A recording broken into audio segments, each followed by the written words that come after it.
जगज्जालपालं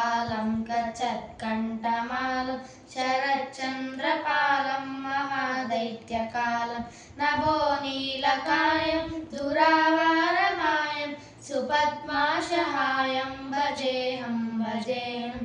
सदाम्बोधिवासं गलत्पुष्पहासं जगत्सन्निवासं शतादैत्यवासं गदाचक्रशस्त्रं वसत्पीतवस्त्रं हसच्चारुवक्त्रं भजेऽहं रमाकण्ठहारं श्रुतिव्रातसारं जलान्धरविहारं धराभारहारं चिदानन्दरूपं मनोज्ञस्वरूपं धृतानेकरूपं भजेऽहं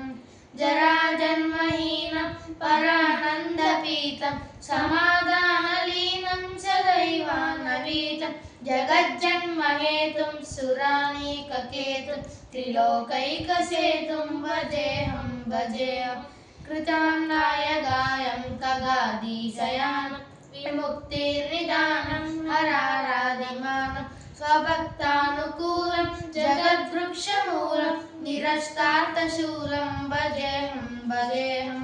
समस्तामरेशं द्विरेपावक्लेशं जगद्बिम्बलेशं हृदाकाशदेशं सदा दिव्यदेहं विमुक्ताखिलेहं सुवैकुण्ठगेहं भजेऽहं सुरालीबलिष्ठं त्रिलोकैवरिष्ठं गुणानां गरिष्ठं स्वरूपैकनिष्ठं सदा युद्धधीरं महावीरवीरं भवाब्दोदितीरं भजेऽहं